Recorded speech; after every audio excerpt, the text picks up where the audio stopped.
Jessie Woo. Welcome to another episode of Just a Couple Things, y'all. Listen, I'm so excited. I am in LA and I am live from Radio House. Okay, this is Issa Ray them people. All right, Radio House. We are in LA and I have some special guests for you guys this episode. But before I get into that, make sure that you subscribe. Are you subscribed? Subscribe. YouTube? Okay, cool. Now, are you following me on every streaming platform that streams a podcast? Okay, go down to Spotify, Just a Couple Things.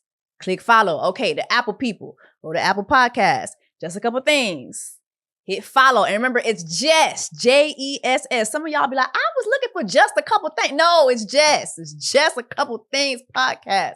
All right, y'all. So without further ado, I have some very special guests. Two very beautiful girls that are actually pioneers in their own right. The ladies of Good Moms, Bad Choices. We've got Erica and Mila in the building. Hey. Thank you for that intro. Thank you. Thanks for being here. How are y'all doing, first and foremost? I'm doing good. You doing good? I'm doing great. You know, LA, the weather is going up and down. It's a cooler day in LA, so I feel good. Yesterday I was sweating balls, so. Really? Oh yeah, it was hot as hell. It was like 98 degrees yesterday. Really? Yeah, and now it's like 65. I feel like every time I come to LA, I feel the chill. Okay, you cooled it down because I got in the car today. I never get the LA weather that y'all be talking about. I never get it. You never here in the summertime? I've been in the summertime, but I feel like when I come, it gets like chilly, like at night. I don't know if that's throughout the whole summer. I don't know. Is that no? In the summer, it's warm at night too. But okay, yeah. Okay. So anyway, so we in LA, child. I'm here with the LA girlies. We're gonna talk about LA. We're gonna talk about the podcast, all that. But first and foremost, let's get into just a couple things, child. So we're recording this at the very time that the Diddy trial is on the way, child. So the prosecution and all them done said that. I can't. I don't even know if I can get it.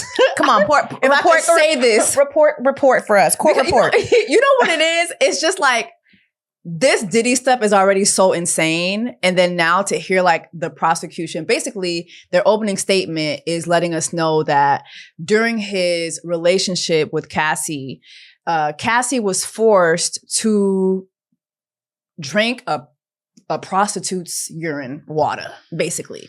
She was forced to be urinated on within her mouth.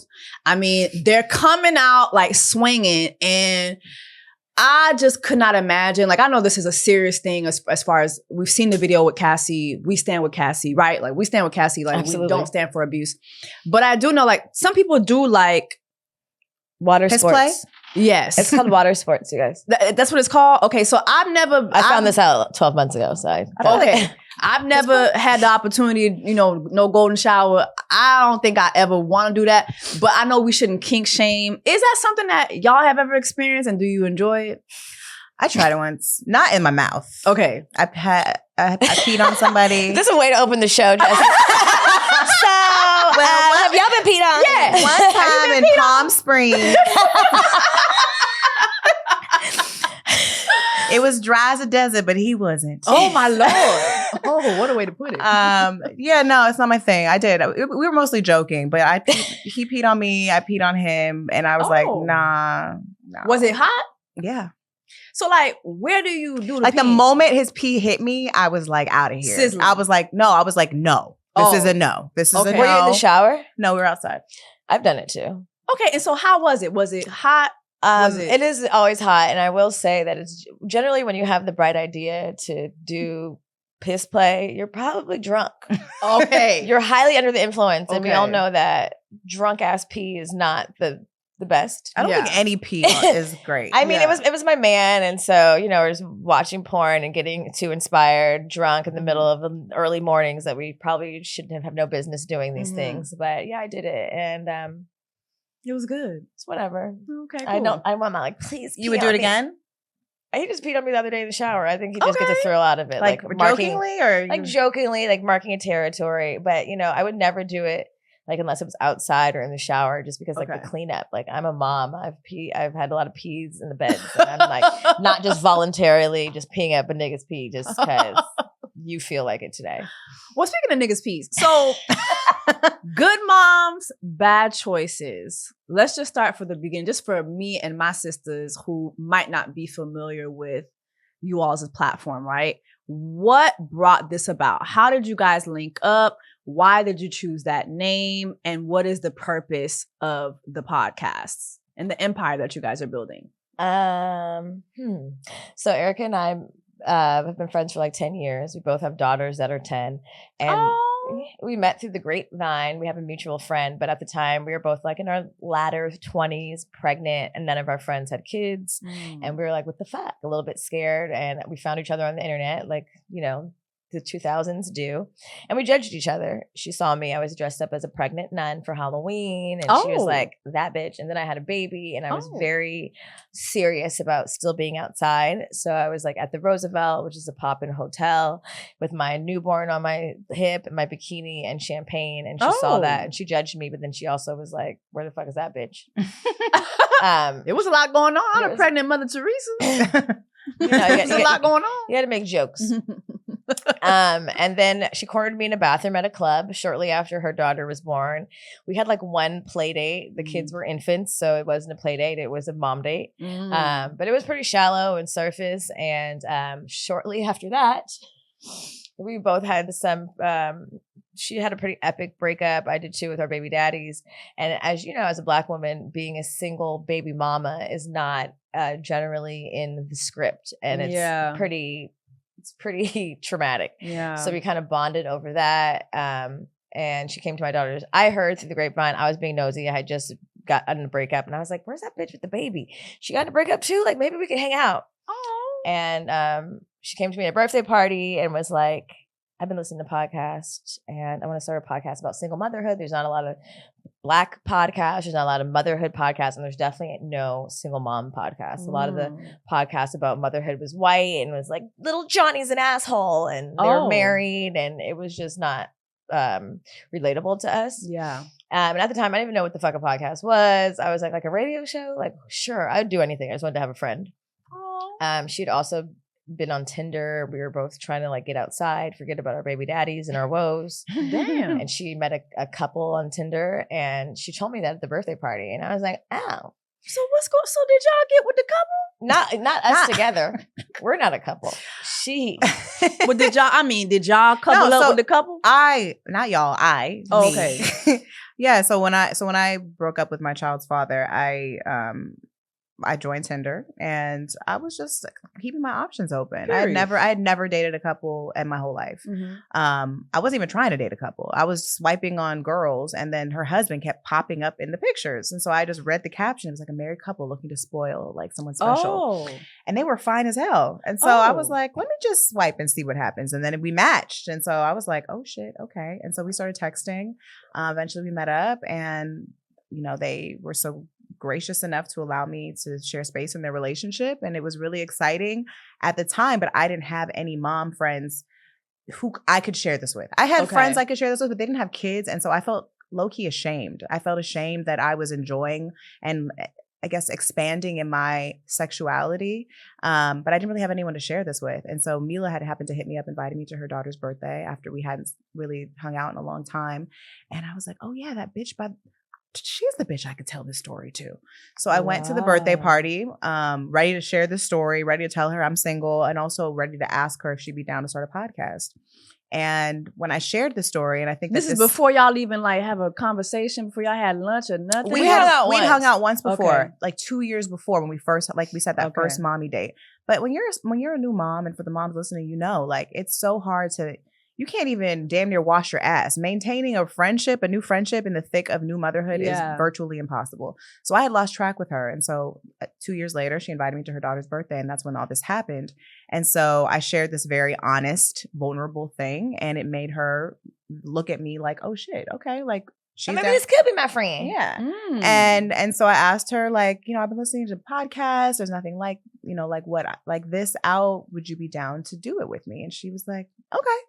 And so we really did not know each other. I think the next step was we had a photo shoot.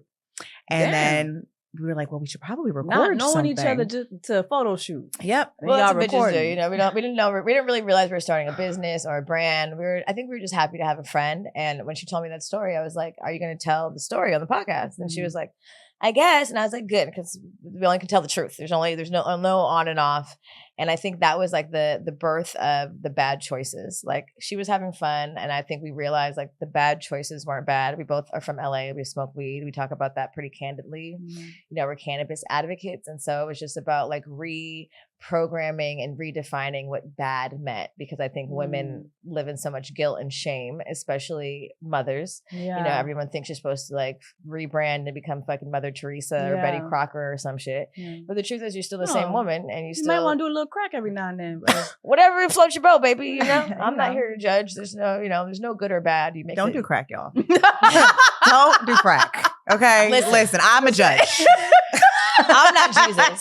So, but yeah, it's just about making you make the choice. You decide what's bad, and even the things that are bad are ultimately learning lessons. So there really isn't anything bad, and that's really where the birth of good moms, bad choices came from. good. I kind of want to go back to that couple story though. Come on. Because that's something that's one of my biggest regrets in life, that I never got down with a couple. Why do you sound like you're 99 years old? I know. I don't know. It's my like biggest it's regret. one of my was biggest regrets. I never got that couple. That I threesome. never got You could be the licked on by couple. 2 people. Not my man. He's not with it, or you're not with it. I'm not with it. No, ma'am. I don't think he would be. I never asked him that. So you're down. You were down in your former life to be the unicorn, but So, now in this, no, not with my man. No, he's too sophisticated. He's so sophisticated, and I feel like I am too now. But like when I was like in college, right? I did have a friend, and behind her back, her older sister and her husband came to me and was like, "Hey, like we would love for you to like." I thought this story was going some other place. Where? Me too. Okay. So behind her back, they came to you. Okay. They came to me and they were like, we would love to like, we've been talking about you a lot recently, and like we just love the way like you look, the way you like carry yourself, and like, we'd love for you to like, like spend some time with us. And I was like, I was so used to them as like big bro, big sis, You're not like, what? oh, I can't suck your dick. Like, no, you know what I mean? Like, this can't happen. But then now when I look back, I'm like, damn, was I just not mature enough? Because then I ran back and I told her, and she was upset with her sister. Like, it did a whole thing. But then sometimes I think about it, I'm like, you know what? You should I have should've just just done done it. it. Shut the hell up. Little dick. Got Big my brother ass just ate. Just could have got my You ass could have ate. got spoiled. Yeah, I could have had a good time. They were both really good looking. We're still really cool to this day. Really? Because I would have been Love like, that bitch can't shut her motherfucking I know mouth. that's probably what happened. But like, no, like I really regret that. So like, when have you been in a couple, or like how I've generally been a unicorn.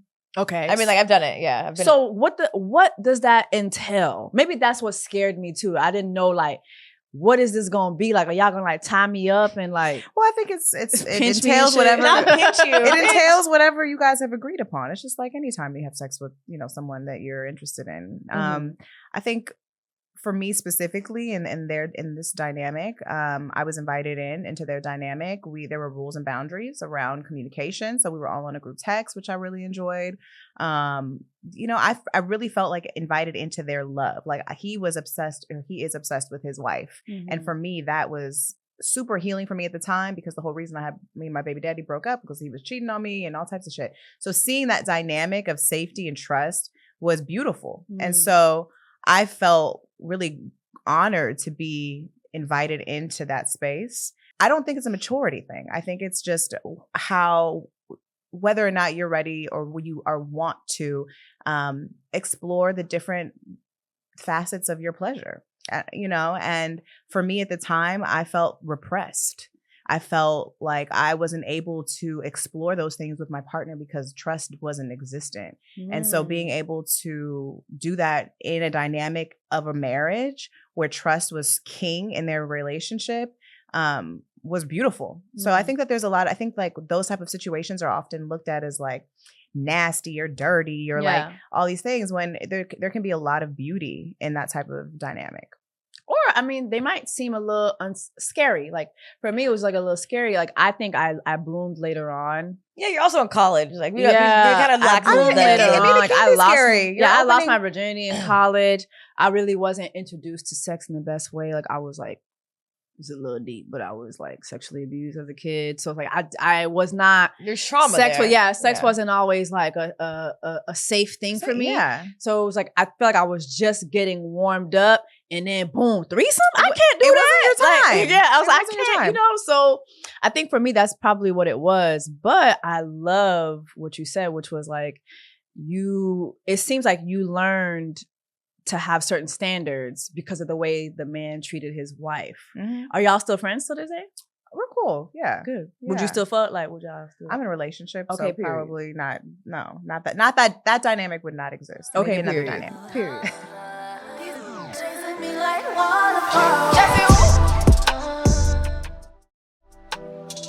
So let me talk to you guys about this. So Mother's Day was just this past weekend. And I feel like Mother's Day is one of those days where like, okay, everybody has to be like, mama, you know I love you. I love that song. But of course you're a mama. But I feel like some of us have very like, I would say very layered relationships with our mother. And I kind of talked about that with me. Like, I just feel like I didn't really have the relationship I would have loved to have with my mom.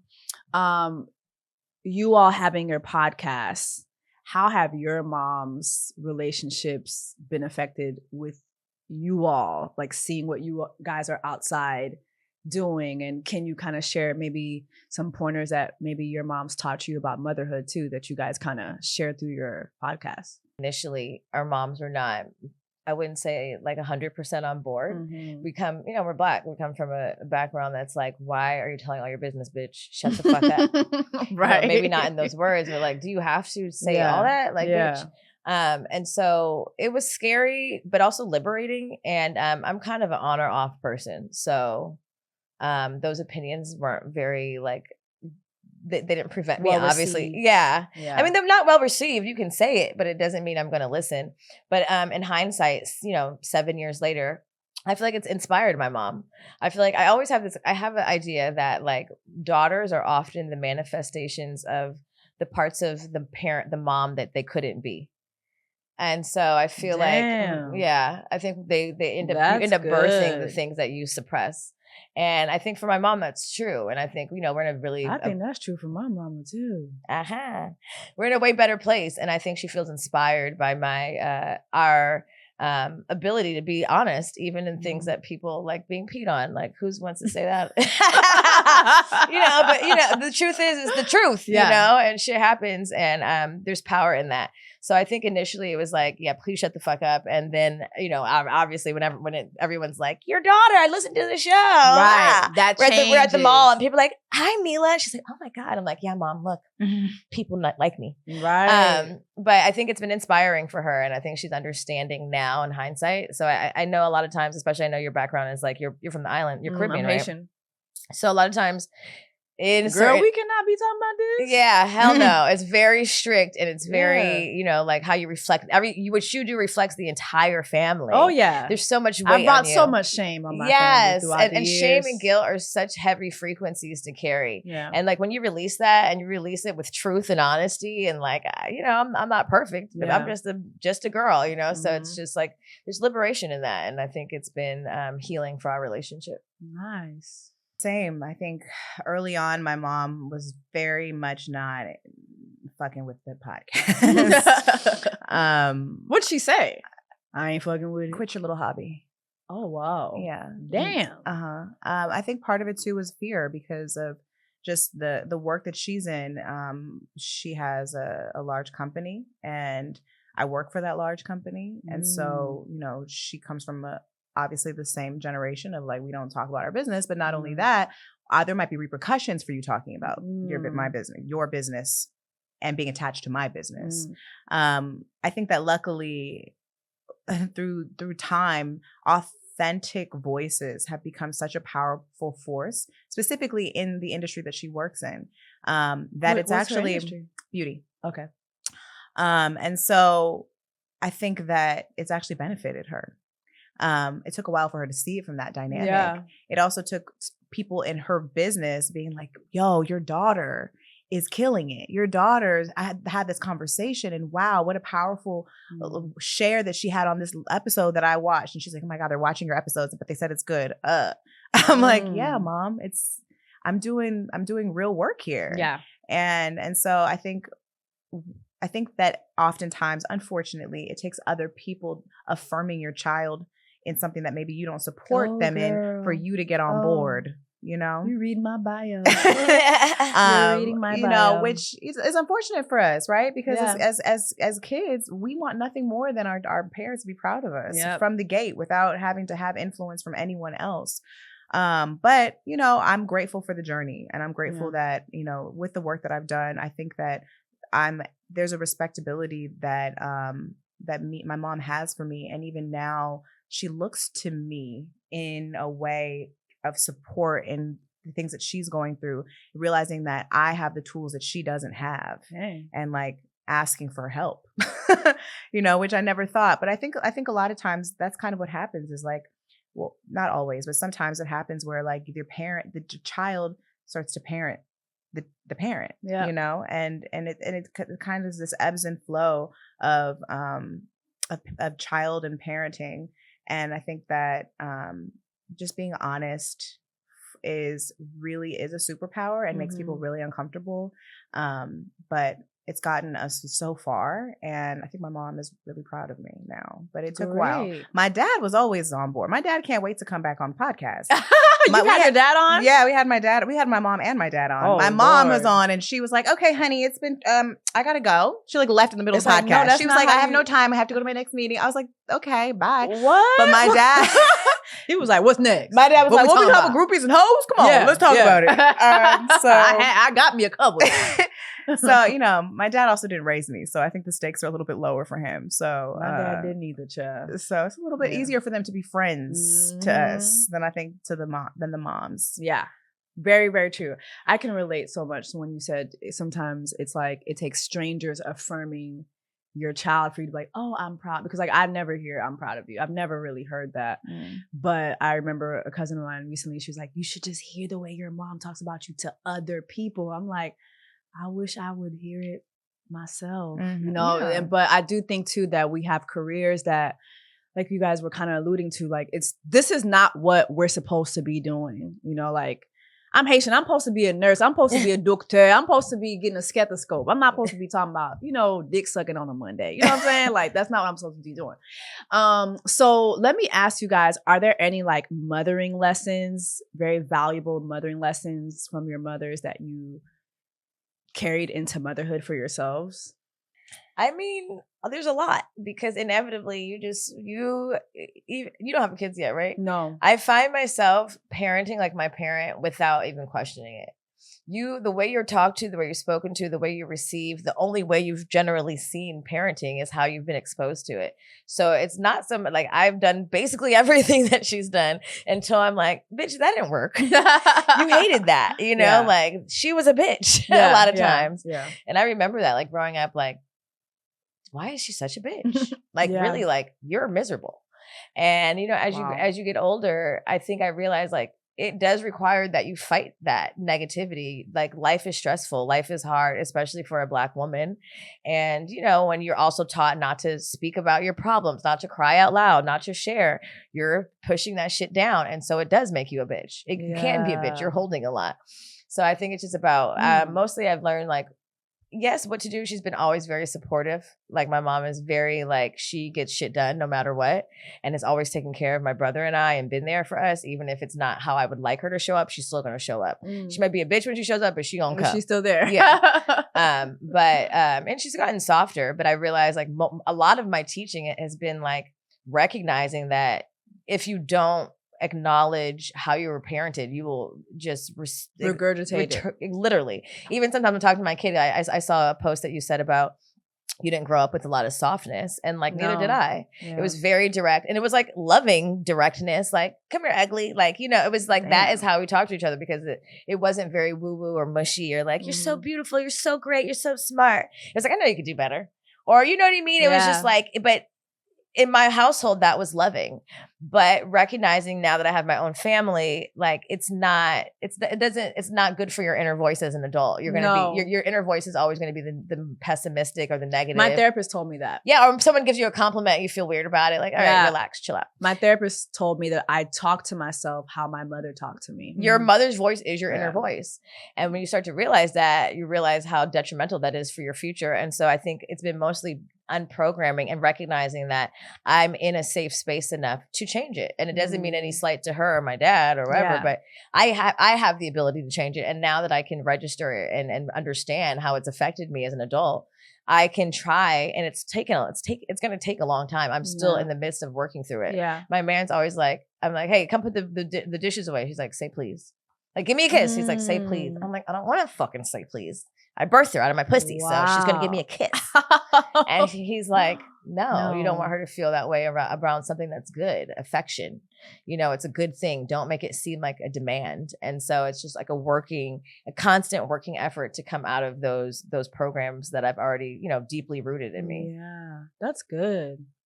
That's good. I think my mom has always been such a hard worker. I've seen, and a lot of it was, I felt a lot of self-sacrificing. Mm-hmm. So I think in the ways that I'm parenting now is that I have that drive that she has. My mom she was working on set from 6 a.m. to 12 a.m. back on set, and I have that drive in me too. So I thank her for that. I think the thing that I've changed is not allowing my drive to feel self-sacrificing. It's still a struggle. It is. Like, I'm not perfect at it for sure. There is still that, because as a mom, we're told that we're supposed to sacrifice everything, right? Mm-hmm. We're supposed to, everything comes second. We come second, third, fourth, maybe 10th on the list. But I think through me and Mila's relationship and just through talking to so many moms throughout this journey is like really understanding that how the sacrifice is actually the biggest detriment you can do to your child and to yourself. And I think like a lot, because you put a lot of shame, not on yourself, not only on you, but on your child too. I did this and this for you. Like, you chose to do that.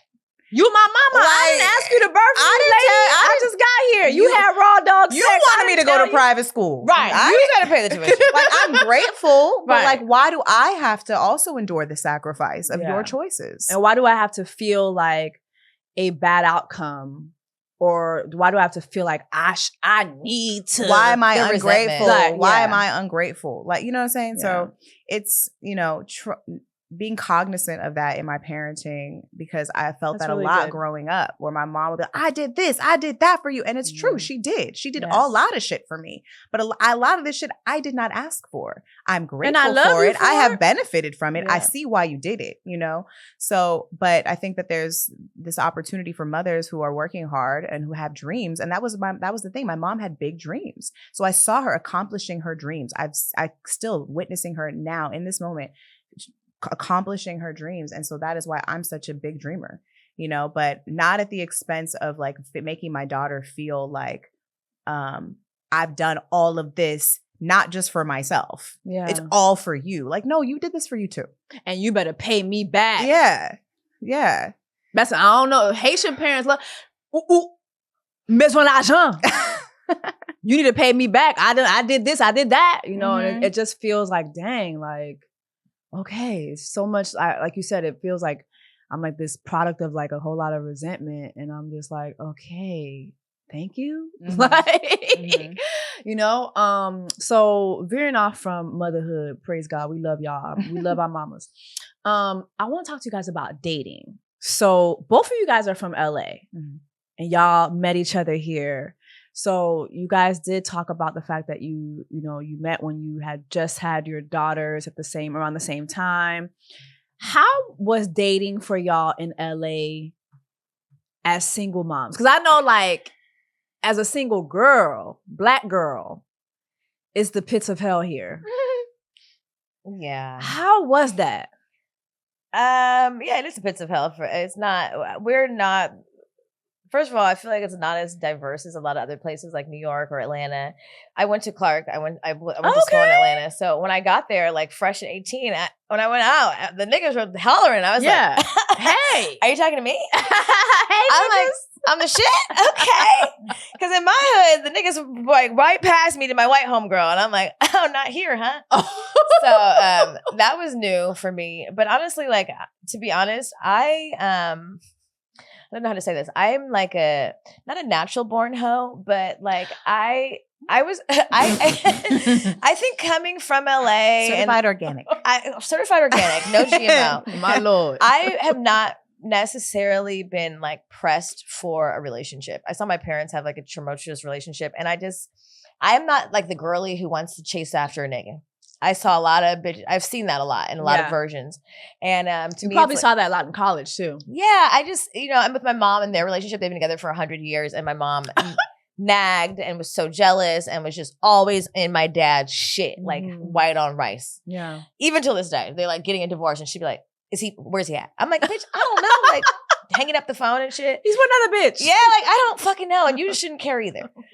So it just like put a bad taste in my mouth. So I wasn't pressed, and it was fun. A lot of our like the first early years of our podcast, like those first 3 or 4 years, we were just out here having fun and talking about it, and it was fun, and we were rejoicing and talking shit, and also like, yeah, this nigga couldn't come, or this part, My like Lord. Yeah, it was not good. You've experienced that, baby? Had I? Lord have mercy. Like big dick. We gonna get back. Oh, what? No cum. No. So strange. Same interaction. Like multiple interactions. My God, today. So strange. My Lord. Yeah, it was fun, but I wouldn't recommend. I'm engaged now. Period. Congratulations. Thank you. Congratulations. I imported him from New York. Oh, congratulations. Oh, yes, God. Yeah, he's Jamaican, but he's from New York, and I met him podcasting, and he then moved here and like into the relationship. So period. If I was living here, I didn't have a lot of high hopes and I also even like considered dating out of my race, and I tried for many years, and then how was the pink dick? There was an expiration date. Oh. It lasted so long, and then my body said it's not happening for you any longer. You're done. And I couldn't. My God. There wasn't nothing I could do about it. Jesus. You date white men? I did briefly. So when I was on Hinge, I did find me a little piece of a white man. In Atlanta? Yeah, in Atlanta. Was he like a black white? Like kind of like a John B? No, he was a little ginger. Oh, cute. So you know how people be saying gingers are people be saying gingers are black people. No. I never heard that. No. They be saying, like, they've said on TikTok. I've said, I feel like gingers are the blacks of the whites. Like, like, y'all ever watch Game of Thrones? Mm-hmm. Yeah. Them gingers that was in Game of Thrones, like, they was just brolic. They wasn't playing that shit. They about that action. Yeah. Mm-hmm. I feel like gingers, they're, they in the Jim Crow section of the white This is the funniest shit I've ever heard. So he had a little ginger in him. But he was cool. I think he immediately told me certain things. Like on the first date, he told me he liked his ass ate. First date. You know what I'll say about white people? They're more free. They are. They're liberated. They are. I'm kind of like, I'm not that free yet. And you said no, thank you. I'm not eating that. I was like, yeah, no, I'm not. First of all, so is that the end? We down to the appetizers. We getting toppers. Not even dessert yet. No, we're not even at the desert yet. You talking about get your ass ate? But we went on a couple dates. He was cool. Like I even took him to like a popular baby shower. Not a popular baby. Well, it was a big couple. In Atlanta, like those celebrity couples. Yeah. It's like it's a popular event. I have never. So I remember taking him there, and like everybody there looking was at you like, yeah, Jessie. Yeah, like, it was the brat and her wife, baby Judy. And like when I got there, they was like, now who is this? Not you bringing some pink meat in here? What's going on? Like everybody was like what's going on? But he was cute, but he wanted to move things a little fast. Like one time, like I think on our second date, he was like, listen. He was trying to come upstairs. And I was like, no, not yet. He was like, what, is your period on or something? Like, do you have HPV or something? It's okay. Like he was not HPV. Yes, like he was just like, is that even a thing anymore? I don't know. I was like, baby, Yes, what's going on in the white community? Like, They're so free. you just would suck HPV pussy? Like, what are we doing? Shut. They got pills. They got pills for that. Okay, but HPV is not an STI. I don't listen. He asked me that, and I couldn't believe it. I was like, "What?" Like, Well, as an HPV survivor, I just couldn't believe he said that shit to me. And I was like, "No, not an HPV. I would not want to give you HPV vagina, no, sir." And he was willing to do it. So, yeah, I thought he just was maybe a little too free. If I can go back, maybe I wasn't mature enough. Because first date, Inez. Have you ever had sex with a pink dick? No. Kissed? Did you kiss this We man? did kiss. And With tongue? did he have lips? He had a little bit of lips. He had a Okay. little bit of lips. Okay. I like. Did you touch his hair? What you mean by hair? Like. Oh no, I didn't know. See, that's what got me. I was like, yeah, this ain't gonna work. Oh, The hair is too silky smooth. I didn't. My do hair, that. my fingers glided through that. Bitch. Oh, I said, oh, no, I didn't do that. Mm. But he was cool. He was a nice guy. I just think it just, and then like he was ready for me to meet his family. Like I'm talking about like 5 dates in. He wanted me to family. Haitian And stuff. queen, bitch. You Yo, trying to lock it down. hey. He knew what he wanted, baby. Yeah. Listen now, if you white, I gotta take a little more time than that. My ancestors, they was very anti-white. I've had some Um, ancestor revelations while like hooking up with a white guy, and I just like had to get out. Like I had to get out of there. Literally, I was like on my knees. I looked up and I just saw like a fucking master with like a cowboy hat, and I literally was like, I swear to God, I was like a little drunk, but I was like, oh my God, I was like, I gotta go. No, I got out of that bar so fast. Really? He was like the bar manager. We were in the back office and we're like making out, and I was drunk, and then suddenly the sobriety came popping in, and I was like, no, Yeah. no way. See, I never had that. I never saw Toussaint Louisville 2 and all them people. So I never had that. But so how was it for you dating when you were fresh? Yeah. Freshly baby mama. Like, did y'all feel like people would, like, I know online they make it seem like being a baby mama, like nobody wants you, which is not true. Like, I think men love baby mamas, to be honest. They love going through y'all snack cabinet, because y'all always got snack. The thing with baby mamas, y'all, the fridge be full, the snack cabinet be full, AC always on, bills always paid. It's a nice place to be at. So I feel like that's a lie that they say online. I think it's both. I think there are definitely a demographic of men that have no interest in dating women with children. And then there's ones that do. I think that there's a stigma around being a baby mama for a lot of reasons, but one reason is the baby daddy. Is how close proximity is the baby daddy? Like, well, nigga, really? The baby has a daddy. So yes, if he's active, he shall be here. For me, and I have had that experience. I've literally had a man who I was messing around with tell me that the reason why he didn't want to date me was because I was a mom, and that he wanted someone younger, and that I was like maybe 31 at this time, and he was older than me. What? And he was like, Men yeah, are weird. Delusional. now he's Men are married to weird. like a girl named Mary Lou, and she's a ginger. He likes white bitches. Yeah. But I will say, Not a ginger. as I reflect back on my experience being single mom Not dating, Mary Lou. I think that's her name, low key. Molly. I think her Molly name really Louise? is Mary.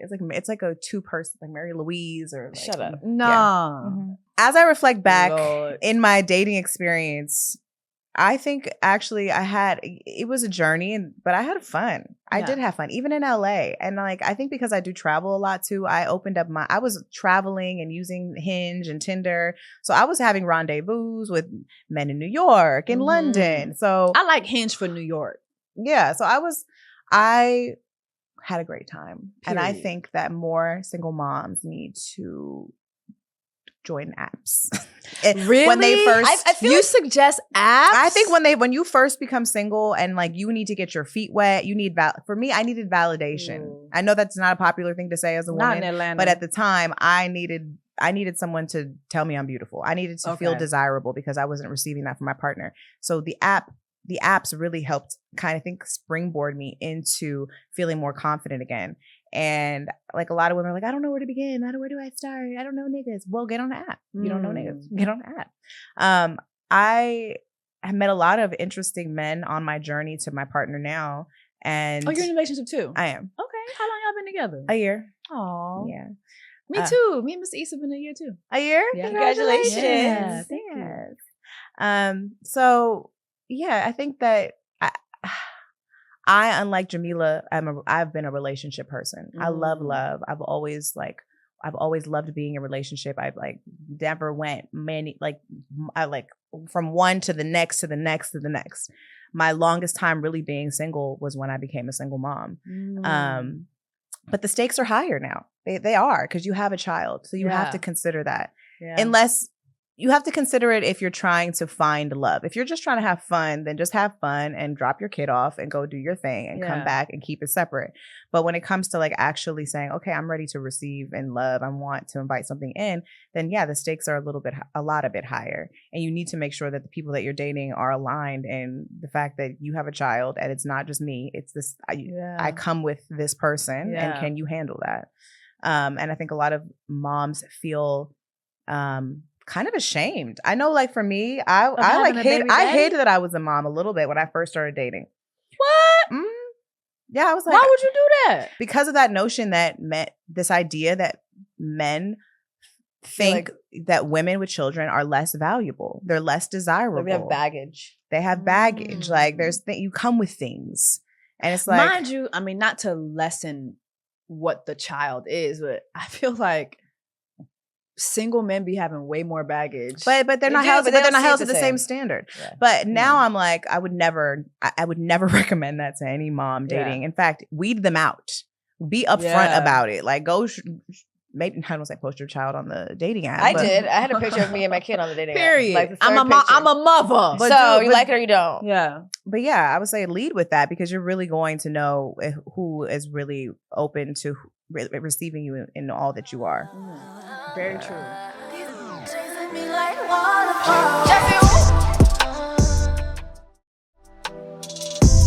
So you guys are in relationships. How are your men feeling about your platform?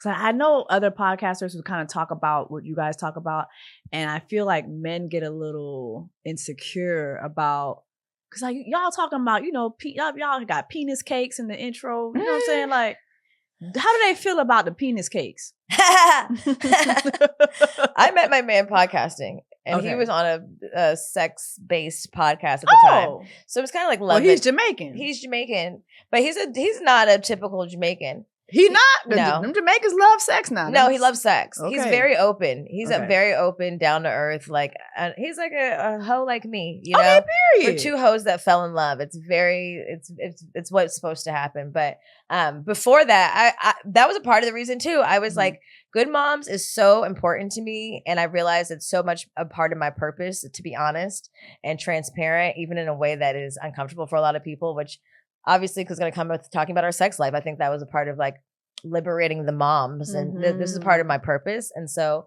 I had recognized that like most men cannot handle this type of honesty. And like, I would ask guys, like, can you handle if someone comes up to the mall and tells you that I maybe sold pussy for $1,000 in college? You know, like, and what would be the answer? He'd be like, not most of them couldn't handle the honesty, or like even that there was like a record of it, you know. And I kind of accepted, like, if you can't handle, I kind of started to enjoy the fact that it was all on the table, because it was a quick weeding out of, okay, you can't handle it, keep it moving, don't get too attached, which is also a default of mine. Like there's a wall, because there's a detachment that I don't have to show up and be super connected. I'm a nigga. I can keep it moving. Yeah.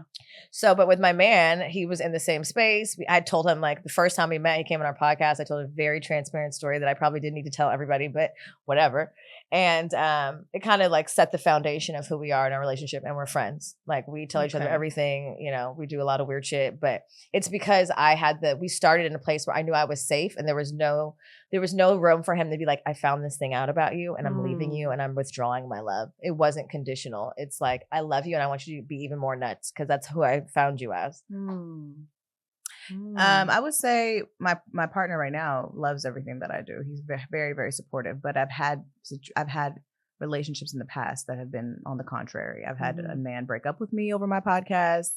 What? On what grounds? Like, what the hell? Because we were dating before, and when we broke up, I can't even say broke up. When we stopped seeing each other for a good period of time, I recorded an episode where this man did fire play on me, where he like put fire on my titties. Oh, nice. And spanked me. On the internet. And he was like, yeah, I think that we're going two different directions and this just isn't for Because of the me. fire spanking? This is entertainment. It was entertainment. It was an episode we were talking to a dom about what he does. I said, well, show me. What is it? Yeah. I'm an investigator. What the fuck? I'm a journalist. Hello. And I'm so in the school of journalism. I mean, that man in particular wants to date a virgin. He wants a woman Don't who they has all? no history Good of luck anything. with that, my nigga. There's no record of her ever doing shit. He wants you to know how to suck dick, but also never sucked anybody's dick. Dick ever. So, you know, and but I understand. Men what are we weird. do is not for everyone, and that is okay. Yeah. And you know, then I've had other men who I've had another partner that really said he really fucked with what I did, but then whenever he would drink, it would come out. Like he didn't fuck with you. Yeah, he would talk shit. So I would be like, okay, you're a faker. Yeah. You don't really fuck with this. No.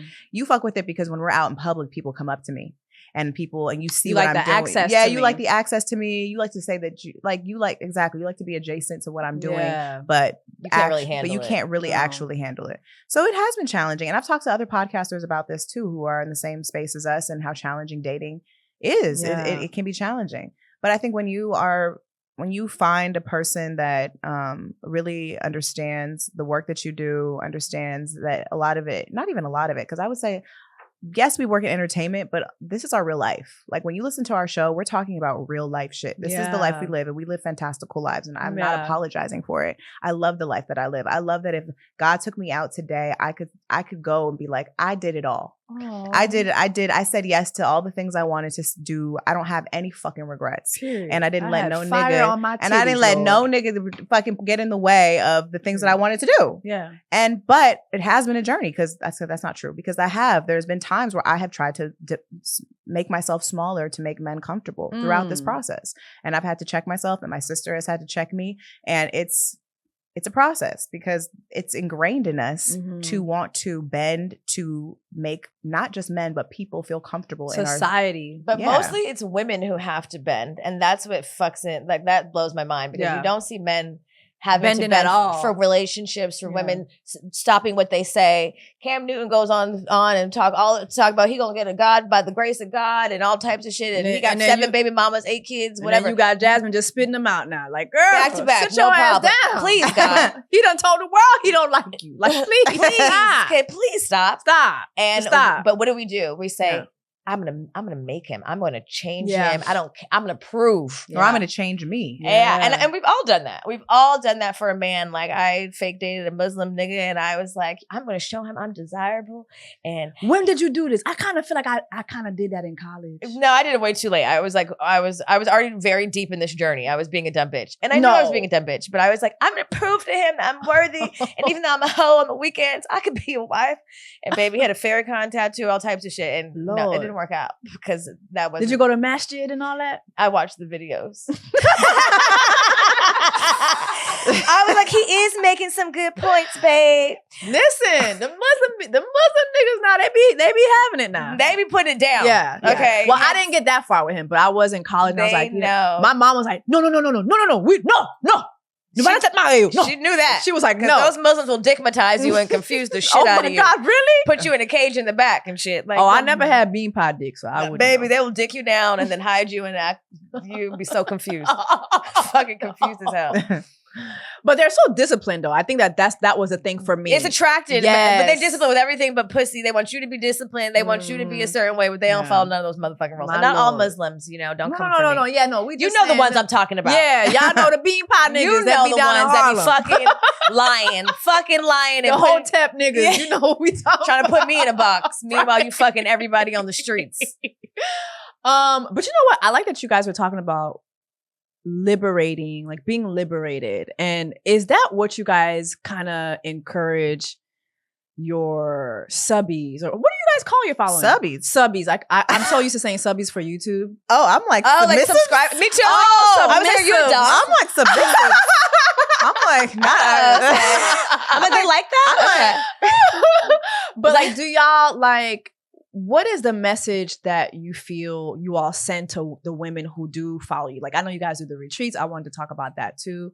I've heard things. I don't know if it's true. What'd you hear? I heard when y'all be down to the retreat, y'all be retreating. What does that mean? Did y'all be retreating? What Be the more fuck clear. does that mean? You mean like niggas getting peed on? Is that no? What? We're peeing on niggas? No, oh no. Like, are y'all having sex? Or y'all having No, where'd you get okay. that from? It's just people be talking. I'm just saying. Who are the people? Online. I'm just saying, like, is it a Interesting. No, there's Okay. no sex at the retreat. Okay, so There's is it nothing all therapeutic? Or is it's fun. I think a lot of what we do, I think we've And I'm just joking about the peeing. Y'all. I know. I was like, what blog did you see that on? We're gonna have to sue them. Well, I think that's so funny that women in their most wild, we must be fucking. Yeah. If you have your titties out at the pool with a bunch of women, someone's getting their titties sucked. That's niggas, guys. But I'm just saying, like, but you know what? I feel like that's not just niggas. I feel like sometimes women do. No, women uphold the patriarchy. Yeah. Well, Like, women adopt the perspective of the man and then regurgitate it and then they judge. Well, because it makes them feel like a little more valuable because if they hear a man talk, yeah, that's right, baby. Yeah, she's doing. I don't hang out with them. I don't. I'm not that type of girl. I'm not like them. Yeah. Whole time, that's really what he wants. But okay. He DMing the bitch with her titties out. Right. That's literally who he wants. But okay. But like, no, like for instance, like, what are you guys teaching the women that do follow you, like the fire on the titties or the retreat? Like, are you all to stay open, to be open, to prioritize their pleasure, to not be self-sacrificing because you have a man or because you have a baby, to like literally prioritize your pleasure, to play, to say yes, to be wild and free and not be guilted or shamed because of it, and just be like, yeah, I did it because that's what I wanted to do. Yeah, I'm a sexual being. Yeah, I'm a sensual being. And I'm also intellectual, and I'm also a great mom, and I'm a lot of things. It's not just this. And if I am this, it doesn't mean that I can't be this. So I think it's just been a lot of us showing up as ourselves and being the example. I think a lot of times as people, we need to see the example to be like, oh, that's not that bad. I could do it. Yeah. Oh, these bitches are kind of crazy. Yeah. Oh, but I kind of want to do that too. Right. I want to go on Tinder. Oh, well, Erica did it. She's smart. You know what I mean? Like, I think sometimes you literally, especially as Black women, you need to see other Black women say, yeah, I'm smoking weed and then I'm picking up my kid at 3 because this is my routine and it's okay. You know, like it's not like it's a concept in your mind, but to actualize it is different. And I think like our existence has been in saying yes and playing and prioritizing our pleasure and talking about it. And like, yeah, I went to Coachella and I might have did some Molly and then I got back on Monday and we went to the birthday party because this is what I do. I'm an adult and I'm still a young and free bitch, you know, and I'm still living my life. And I think that's what we've been really adamant about. Teaching our community and being the example to our tribe is like, bitch, do what you want to do because life is short. Have y'all ever been shocked by some of the people who do follow you and what you guys have like motivated them to do? Like how you motivated them to kind of step out of themselves sexually? I think all the ways, not just sexually, like literally just life shifts. There's so many women that have come to us and said, like, I started listening to your show before I even had a child, and now I do. And like, I have adopted so many of the teachings that you have taught and that your guests have shared into my version of motherhood and taking control over my narrative around what a good mom is. I think also like just to go back to, you know, the retreats. Me and Mila started the retreat in 2022. We had never even been on a retreat before. We just said, what would women want when they are traveling out of the country? Because our retreats are not just for mothers. I think there's sometimes because we have good moms, bad choices in the podcast. So you don't have to be a mom. No, absolutely not. We've had women. And what's a retreat? I'm sorry. This is so stupid. I just realized I don't really know I've never been on a retreat. It's a vacation that's, you know, it's for us, it's an experience. So you're going to come here, you're going to be well taken care of, you're going to be well fed. We have workshops where we're going to walk you through really the journey of how we became friends and and how we've been able to heal through conversation, through somatic release, through just being still and quiet and not having to think about anybody else but yourself. Like that is it. You are the priority for this 6 or 7 days. There's no one else. You don't have to mom anyone. You don't have to cater to any person, man, thing. And there's so much power in that. And it sounds very basic, but you would be so surprised how many women have never done that. Not even just for one day. Like self-care in America looks like, oh, I'm gonna go get my nails done and I'm gonna get my hair did. No, bitch, that's just you gonna do that anyway. Like here. And to be honest, it's not a fun day. No, it's a lot of waiting. Yeah. It's not a fun day. It's a lot of waiting. And so, our retreats are really designed for women to really take off the mask. A lot of women come alone, and we encourage women to come by themselves, because a lot of times when you come with your homegirl, you're busy worried about how she's viewing you, or are you okay? And you're not open to other ladies, other women. You're worried about what you look like, what you say, if you sound stupid. And we encourage people to come to this retreat and rebrand yourself. If you're quiet at home, come be the loudest bitch in the room here. If you've never skinny dipped, come take your top off and come dip in this Costa Rican ocean for the first time, free. There's no one here that's this is not an unsafe environment. No one's going to come for you. Like, no one's going to violate you here. And that's really, like, I think the medicine that happens when people come to these experiences is they realize how much time they've wasted pouring into everyone else except themselves, and that they actually have no idea how to pour into themselves, or what the fuck they want, or what makes them happy, or who they are.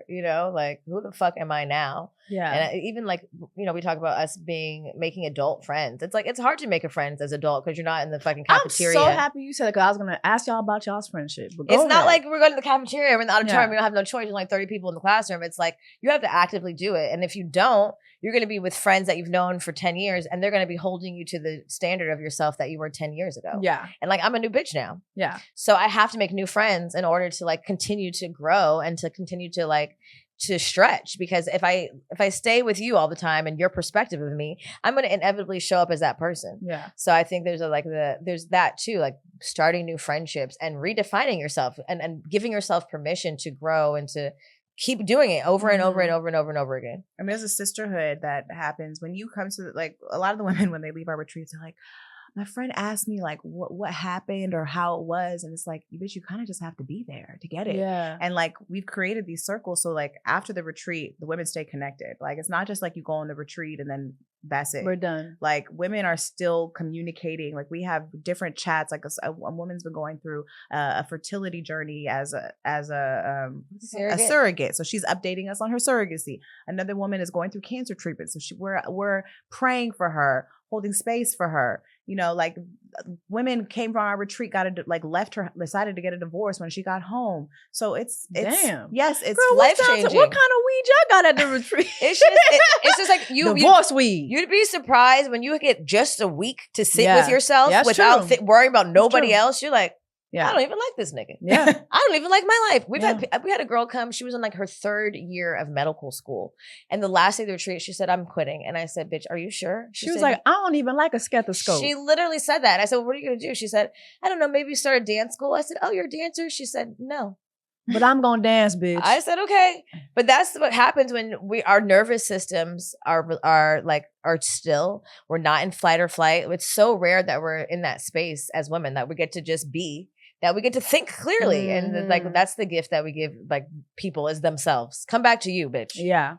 I'm happy that y'all are fostering a place for people to find friends. Because I do woocations. I'm about to do my 3rd one. So I booked for Ghana. Ooh. So it's not a retreat, but it's more like going to see the culture. But in the meantime too, what I've noticed when I do my woocations is the girls, thank you. It's so cute. The girls just want to talk. Like, I thought, like, the first time I did it, I was like, oh, I have to have all these things lined up. And then there was one night we went out to eat and we were just talking, and we just sat there for hours just talking. And then you find that some of these women, it was their first time flying out the country. It was their first time actually like talking about certain things, like giving their opinions on certain things. There was one girl, like, she had been dating a guy for like a couple years, only went out twice. And we were all like, girl, no. Sometimes you need your friends to be like, that's not normal. Your friends for the week to tell you, girl, that's not real. Right. Yeah. And so do y'all find that happens with you guys too? I mean, you said that you guys had the chat, but I think it's so important, because we're always hearing, like, especially on TikTok, like, it's so hard as women to make other women friends. Like, what do you think stops women from doing that?